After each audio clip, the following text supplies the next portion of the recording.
الأنبياء والمرسلين محمد وعلى آله وأصحابه أجمعين. أما بعد فأعوذ بالله من الشيطان الرجيم. بسم الله الرحمن الرحيم. يرفع الله الذين آمنوا منكم والذين أوتوا العلم درجات. صدق الله العظيم. محترم شیخ القرآن والحدیث حضرت مولانا محمد اسماعیل صاحب، نائب امیر جماعت اسلامی صوبہ خیبر پختونخوا، محترم شیخ الحدیث حضرت مولانا نصیر احمد صاحب، محترم مولانا ہدایت اللہ صاحب، محترم رور عطاء الرحمن صاحب، جناب حسین احمد صادق صاحب، علماء کرام، محترم و طلباء کرام و حاضرینو، د ټولو نه اول د طلباو ته، د دوی والدینو ته، مدرسې ته، انتظامیې ته، استادانو ته، ټولې علاقې ته مبارکباد پیش کوم. مختصر خبرو دپاره دوی دا هر مقرر ته یو ټایم ورکړی دی او دوی دا پروګرام په یو خاص وخت کې راغونډول غواړي او یو اخیرنی مقرر زموږ پاتې دی جناب مشتاق احمد خان صاحب را رسېدو واله دي. اولنۍ خبره محترمو دا ده چې ما او تا د یو مقصد دپاره دنیا ته رالیږلي شوي یو. زما استاد د ژوند یو مقصد دی چې هغه قرآن کریم واضحه کړی دی. د پیریانو د تخلیق مقصد او د انسانانو د تخلیق مقصد قرآن کریم عبادت د الله ښودلی دی. وما خلقت الجن والانس الا لیعبدون. دا عبادت د الله تعالی کیدی نشي بغیر د علم نه. نو د علم اهمیت ته واضحه شو. د دې مجلس مناسبت هم د علم سره دی. علما تیاریږي، ماهرین د شریعت تیاریږي. د دې نه زیات اهمیت نشو بیانولی چې زما استاد د ژوند مقصد موږ پوره کولی نشو بغیر د دې علم نه. عبادت کولی نشو بغیر د پیژندلو نه چې د الله تعالی حکمونه څه دي ما معلوم کړي نه، نو زه پې عمل نشم کولی. منهیات څه دي، محرمات څه دي، د هغې ما ته علم نشته، نو د هغې نه به ځان څنګه بچ کوم. نو الله فرمایي چې الله تعالی ایماندار او اهل علم په درجو کې چوتۍ او پورته کوي. اوچتې درجې او اعلی مرتبه الله د ایمان او د علم سره تړلې ده، او د دغه علم نه الله تعالی تاسو منور کړی. په دې باندې چې څومره خوشحالي انسان کولی شي دا کمه ده. د مولانا محمد اسماعیل صاحب یو بچی دی او هغه دور حدیث وکړو پروس کال، او ظاهره دور حدیث ته چې رارسي خو مخکې درجات ویلي دي، مدرسو کې وخت تیر کړی دی، او څه کال هغه د تخصص د شعبې نه فارغ شو، مقالې مو لیکله. د دنیا په حساب که سړی سوچ کوي نو هغه به وایي چې دا مولانا اسماعیل صاحب غلطه فیصله کړې ده. یو بچی الله ورکړی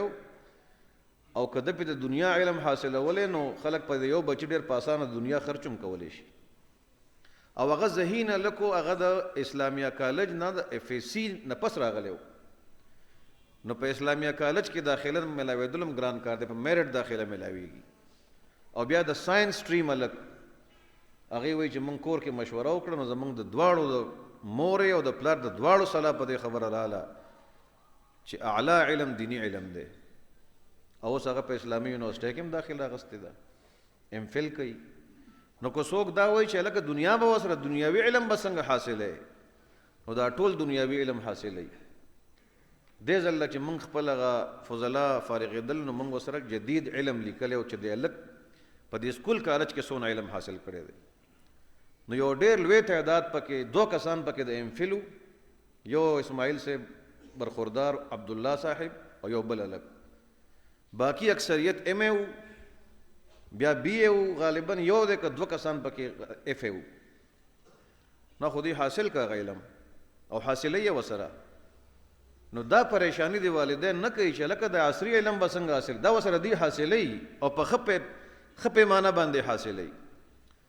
زمونږ په دغه طلباو کې یو طالب داسې و چې هغه د شرینګل یونیورسيټي په ایم ای کې ټاپ کړی ده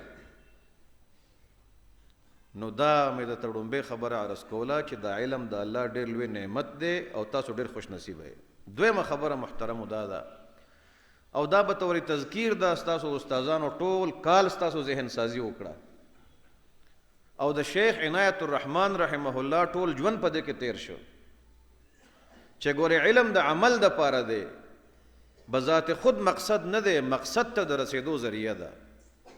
نو چې عمل په ونشي نو هغه خو بیا محمود شی نه دی مضمون دی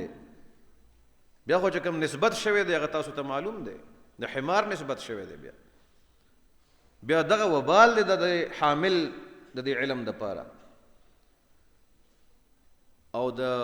عمل دایره تاسو ته معلومه ده چې انفرادیم ده او اجتماعیم ده نو که په کورونو کې یو سړی غواړي دا چې دلته زما دا کور منور شي رڼا دي شي دلته د اخلاق راشي دا معاشره د صفا شي په انفرادي سطح باندې علما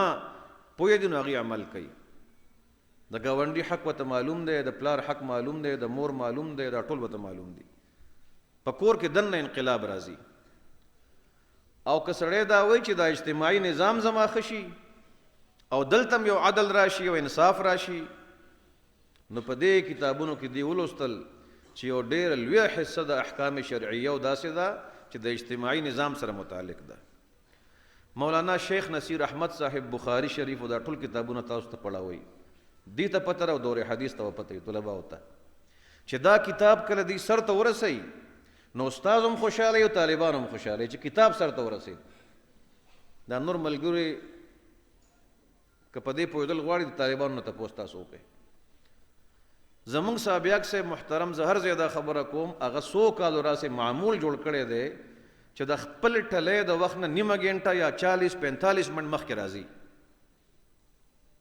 او چې بخاری سر ته ورسي نو هغه خوشاله او طالبان هم خوشاله نو دا عام مسلمانان چې راشي د پښتنه کوي چې د بخاری کې سدي چې دا ختميږي نه د کتابونو کې سدي نو بیا وته مونږ وایو چې دا کوي او 100 مسلې وي خو ضرب ختمي شوی وي او 2 میاشتو کې 3 میاشتو کې کدی کې یو طرف ته د مانزه سره متعلق خبرې دي د مختلفو نور احکام سره چې هغه انفرادي ژوند سره متعلق دي نو کتاب القضاء پکې ده کتاب القضاء فیصله به څنګه کوي او استادان پستړي شو د هغه سره متعلق مسله اسلامي قانون دی اسلامیک لا ده نو دی پستړي شو بیوعات دی پکې غستل بسن کې خرڅول بسن کې دا پوره د اکانومي سره او د تجارت سره متعلق د ټریډ سره متعلق احکامات دي دی په بیان ستړي شو نو دا صرف د بیان د پاره دی کله نفاذ د پاره د عمل د پاره دی نو عمل په دې باندې ظاهر د بیان په شکل کې نشي کېدی نو داسې یو جد و جهد منظم پکار دی چې داسې یو نظام جوړ شي یو هیئت جوړ شي چې الته په دې احکام عمل شي او علم خود عمل د پاره دی د مولانا محمد اسماعیل صاحب یو خبره ما اوریدلې و ډېر د سوچ خبره ده دی وی چې زه په سعودي عرب کې په یو موقع باندې یو مرګري سره په گاډي کې ناستو مونږ چې درس لروانو نو په گاډي کې د پېټرول ضرورت شو نو یو پمپ ته ورګرځېدو نو وی زمونږ ملګری هارن وی आवाज کی هغه سړی ته چراشه تیل راکړه هغه تیل هغه ته چوکتل نو هغه ته आवाज وکړو اشاره وته وکړه د مانزه وقفه ده د مانزه په وخت کاروبار بن شوی دی دی وی چې دا غینه پس د پولیس یو گاډي راننوت شورتي گاډي راننوت نو دی وی چې ماغه مرګري ته وی چې لکه صبر وکړه د پولیس له بتیل ورکی او چې دلته ورکی نو موږ به وته موږ لم راکې نو هغه پولیس ته مو چې وقفه ده نو دی هغه خبره وکړه او هغه خبره په سمجھ کې راځي تاسو په سوچو کې ساده خبره ده چې دا یو اډر جاری شوی دی نه لوړ استعمال شوی دی نه ټوپک استعمال شوی دی یو اډر جاری شو حکم جاری شو عمل په شروع شو نو هغه اډر او عمل چې د کم ځای نه کیږي هغه حکم چې د کم ځای نه جاری کیږي دک ځای ته د اسلام رسول غواړي دا غي د لپاره منظم جد جهد پکار ده چې عمل پیوشي د خود عمل د لپاره نو کرپشن بم ختم شي بدامنی بم ختم شي او د طالبانو دا خبره وشوي اوس خلکو ته بیا تازه شوي خلکو ته بیا تازه شوي ما ته یاد شو چې په دغه 2002 اسمبلی کې په یو موقع باندې په تقریر کې ما وویل هغه وخت کې دا خبره ډیره ګرانه وه د طالبانو نوم ما استعمال کړ په 2002 کې د مشرف په دور کې ما وی د طالبانو خو نن تاسو مخالفت کوئ خو یو وخت به داسې راځي چې تاسو به بیا حمایت کوئ خو وخت به درنه تیري دا یو ټکی زه په تقریر کې زما د خولې نه وخته یو لوی تقریر زما د خولې نه یو ټکی داسې وخت زمونږ د دې مردان یو سړی په حبیب بینک کې په کابل کې ملازم و اوس دلته د مردان کې دی هغه ما ته وی جی افغانستان ټایمز په اخبار کې په اداریه کې ستاسو نوم راغلی دی او اخبار مې ځان سره راوړی دی نو اخبار یې ما له راکړ نو په هغې کې لیکلي وو چې د پاکستان په پارلیمان کې داسې کسان ناست دي چې د طالبانو حمایت کوي د پاکستان په پارلیمان کې طالبان ناست دي نو بیا پکې ستاسو نوم لیکلی او ستاسو تقریر هغه جملې لیکلې وه دنیا ته دا خبره ډېره ناشنا ښکارېده اوس اکه طالبانو سره براه راست کېناستل او معاهده یې ورسره وکړه او سړی حیران شي دکه پټکي والی دي دغه زمونږ لباس دی واسکټ یې اچولی دي او پښتو کې لګیا دي خبرې کوي انګریزي ولا ورځي انګریزي هم ولا ورځي په پښتو کې خبرې کوي او شرمیږي پې نه دې شیوخ به وایي زه په شریعت او په اسلام نه شرمېږم زه به دا خبره کوم که ته راته هر څه وایې نو مخکې چې یو مذاکره د دې شوې وه خبره شوې وه د هغې یو اعلامیه چاپ شوې وه اوس هم په دې اګریمنټ کې راله هغې کې یو ټکی هغې لیکلی و په هغه ټایم کې چې کله دا اعلامیه جاري شوه چې انسټیټیوشنلایزیشن آف اسلامک لا ان افغانستان زمونږ لومبنۍ خبره به دا وي چې ادارتي سطح باندې به په افغانستان کې اسلام نافذ کیږي شریعت به نافذ کیږي په هر اداره کې به شریعتي نو بیا ته هغې تپوس کړی و شاید تپوس به یې ترې کړي نو یو بل ټکي پکې هم راغلی دی کیدای شي هغې ورته ویلي چې د ښځو حقونو سره به څه کوئ دوی خو چې موږ د ښځو مخالف یو نو هغې ورته دا ټکي پکې مو لیکئ نو هغه اعلامیه کې دویم ټکی دا راغی چې پولیټیکل رایټس سوشل رایټس and economic rights of women will be protected in the light of Sharia. د ښځو سماجي حقوق اقتصادي حقوق او سیاسي حقوق د دې تحفظ به کیږي په رڼا د شریعت کې په رڼا د شریعت کې نه شرمېږي پې دقه شریعت یادوي اوس د انټرویو چې اخسته چې څه به کیږي هغې ورته اسلامي نظام به راځي نو هغه انټرویو والا ورته وایي چې د اسلامي نظام ایران والا غواړی که پاکستان والا غواړی که سعودي عرب والا غواړی کوم اسلامي نظام هغه وایي اسلامي نظام یو دی هغه اسلامي نظام دی د هغې ماډل د ایران او د پاکستان سره تعلق نشته اسلامي نظام یو دی یو موږ یې پیژنو هغه به راولو انشاءالله په هغې به امن راشي دا علما هم د دې مدارسونو تیار شوي دي او دقه بخاري مسلم او قرآن کریم دا ټول تفسیر د عمل دپاره نو د عمل دپاره به دا کوشش او جدوجهد کول غواړي دا هغه ځای ده چې په دې کې ستاسو ذهن سازي شوې ده درېیمه خبره ته اخري عرض کومه هغه دا عرض کوم چې دا مدرسې او چې چا مانه دا خبره اورېده د هغې د لږ برداشت وکړي ځکه چې دا نور به یې واوري خو زه خو په هر ختم بخاري کې کومه په هر ختم بخاري کې چې دا والدین هم واوري عام مسلمانان یې واوري خو خورشید ربانی صاحب هم ناست دی جماعت اسلامي ضلع ملکن امیر دی پرې ټول کار سلسله دی په دې مدرسه کې علما تیاریږي بار هغې کوشش کوي محنت کوي چې دا ټول کار جاری پاتې شي نو زه درته یو عرض کومه چې د دې مدرسو چې دا د رابطة المدارس الاسلامیه پاکستان د بورډ سره منسلک دي او یو پکې دا مدرسه ده د دې مدرسو څه امتیازي خصوصیات دي ما ټکي استعمال که امتیازي خصوصیات دي بعضې خصوصیات داسې دي چې هغه په ټولو مدرسو کې عام دي او کامن دي هغې کې علم ورکول دي بیا ورته دا خبرې کوي چې هلکه په دې باندې انفرادي ژوند کې عمل کوه اصلاح نفس دپاره استعمالوه اصلاح خاندان دپاره استعمالوه اصلاح معاشره دپاره دا خبرې خو کامن دي دا خو ټولو ته کېږي او دلته هم کېږي خو یو امتیازي خصوصیت داسې دی چې په دې مدرسو کې شته دی او زه ته خبر یم زه د باقي تنقیص نه کوم خو د دې نه خبر یم هغه دا دی چې د دې فضلاو ذهن سازي شوې ده ټول کال او استادانو ورته دا وصیت او نصیحت کړی دی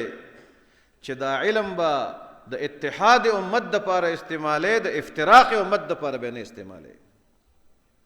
دا جمله ډیره ساده ده، خو دې کې ډېر لوی معنویت دی او د زړه نه ورته دا پیغام ورکوي چې ته به په دې علم په ذریعه د امت یو کې تقسیمې به نه. نو تقسیمېږي څنګه جي؟ نو زه اکثر دا ټکې وایم چې شیخ نصیر صاحب حفظه الله دی چې فارغین په جیب کې ولا فتوا نه اچوي، چې په جیب کې ولا فتوا واچوي چې ته کور ته لاړ شې نو علم هم خوره وخو ورسره دا فتوا راوباسه او دا خبره وکړه چې دې جماعت کې مونځ کېږي او په دې بل کې نه کېږي. د دې سړي عقیده ټیک نه ده، ګمراه دی. دا کار شروع کا. نو چې دا کار شروع کی نو کله به تقسیم کی، مدرسه به تقسیم کی، جماعت به تقسیم کی، معاشره به تقسیم کی، نو فائدې وکړه که نقصان یې وکړه. نو دی وته دا نصیحت نه کړي، دی وته دا نصیحت کړي دی زمونږ د مدارسو خاص خصوصیت دی چې ګوره استعمالې به خو د اتحاد او د وحدت دپاره به استعمالې، د افتراق دپاره به نه استعمالې. او د دې مختصر شرح دا ده، مختصر تقاضا دا ده چې په دې معاشره کې یا بل خصوصیت ورته ووایه د دین په نسبت چې څوک هم کار کوي نو هغه ستا حلیفان دي، ستا حریفان نه دي، هغه ستا دوستان دي، ستا دشمنان نه دي. دا ورته ذهن ورکړی شوی دی. تبلیغي جماعت کار کوي، هر څومره کار چې کوي، دغه کار چې څه کوي څه ځای پورې کوي نو دا دین دی، بې دیني نه ده. اختلاف ته کولی شي، خفه نه شي. جمعیت علماء اسلام والا، جمعیت علماء پاکستان والا، جمعیت اشاعت التوحید والسنه اختلاف تخپل کور شي. استادانو ته بدی خپل خبره کړي چې مکمل تصور سره د دین هغه په خپل ځای دی، خو چې سپه یو سړی دین ته څوک رابلي نو بد کار کوي، مانځه ته رابلي نو بد کار کوي. نو ته به هغه سره مقابله په دې معاشره کې نه کوې، هغه ستا حریف نه دی، ستا حلیف دی. نور علما دي، افراد دي د دین کار کوي. اوس به تاسو وایئ چې زمونږ باره کې خو هغې داسې خبره کوي. نو شیخ رحمه الله زما والد صاحب نه دا ټکې ما اورېدلی دی، شاګردانو ته یې ما اورېدلی دی، په کیسټو کې اوس موجود دی. هغه به فرمایل چې دا خبره به کله وکړه چې ټول دوستان دي تعلق به ورسره ساتئ او تعاون به ورسره کوئ، مقابله به نه کوئ. نو ما ته خپل شاګرد ووایي چې شیخ صاحب زمونږ په باره کې خو هغې داسې خبرې کوي او ستاسو باره کې هم دا خبره کوي او سخته خبره کوي. نو شیخ رحمه الله وفرمایل چې ما ته پته ده، ما ته مه وایه، ما ته پته ده چې زما باره کې څه وایي، ما ته علم دی چې زما باره کې څه وایي. د کنزلو نه هم زیاته خبره کوي، سخته خبره کوي، ما ته پته ده. خو زه به د هغې باوجود د هغه په باره کې نه ګستاخي اجازت تاسو در کوم او نه به زه هغه سره مقابله کوم. زه به مقابله د هغه قوتونو سره کوم چې کوم ملحدین دي، بېدینه دي. حسین احمد صادق سے په شعر کې تاسو ته نقشه راښکله، نه ختم نبوت مني، نه توهین رسالت قانون مني، نه دا مدرسې مني، هیڅ شی نه مني. په دې ملک په 8 مارچ باندې هغې اعلان کړی دی، ښځو اعلان کړی دی چې په 8 مارچ باندې به ښځې روځي او هغې به دا چغه وایي چې میرا جسم میری مرضی. په دې ملک کې، په دې ملک کې نو هغه دې معاف کړي دي، هغې ته څه نه وی، بېدینو ته څه نه وی، سیکولر خلکو خلاف خبره نه کوي، خپلو کې لګیا یې. نو هغې خوشحاله دي. هغې وایي دکه کار کوه مولوي صاحب، خپلو کې وجنګېږه ما پرېږده. نو هغې هېڅ شی نه مني. که بریالی دی او که دیوبندی دی هغه ستا د دین اډومري ده سره نه. دا نور که بریالی یې ښیي او که دیوبندی یې ښیي، خو سیکولر خلک او ملحدین دا اډومري ده سره نه. د دې افغانستان باره کې د علماو په قصې کول دا ټول 3 جهادونه یې کړي د روس په وخت کې. یو ملګري وی چې هلته کې دا روس راغی او ځای ته ورننوت، د ټوپکې ورته ونیولې. نو هغې ورته وویل چې ګورې موږ هغه جهاد والا نه یو، هغه پکې یو نوم استعمال کړه چې پلانکي خلکو خوا زه نه وایم، خو موږ ګورې هغه جهاد والا نه یو، موږ داسې یو. نو هغه ورته ووی چې کلمه تاسو وایئ چې لا اله الا الله محمد رسول، دا راته ووایه. هغې وی چې او دا کلمه خو وایو. نو ټول یې شوټ کړه چې زمون کار دی کلمې سره دی، بس نور که ته بریلی او که دیوبندی کار سي، زما کار دی کلمې سره دی. نو دا د دې مدرسې امتیازي خصوصیت دی. په دې معاشره کې خورېږي، لږ دې خواره شي، لږ دې خواره شي، زرګونه دې نه وي، خو دا معیاري خلک دی. نو کم کسان چې غواړي چې خپل د آخرت دپاره ذخیره جمع کړي نو یو خو علم ته راوباسئ. ښه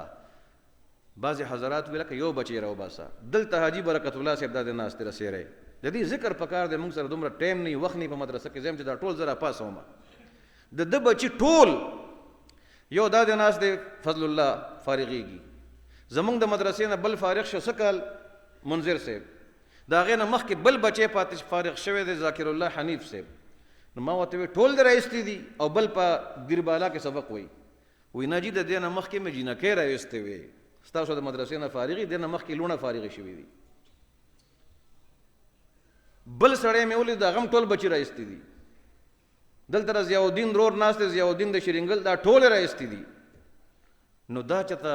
څه ناپوهه خلک دی د ټولو نه هوښیار خلک دی نو پاتې کېږي به د عصري علم نه فایدې څه ده نو ډېرې فایدې دي خو یو خبره زه کوم دې مجلس کې یو سړي دا قصه ماته وکړه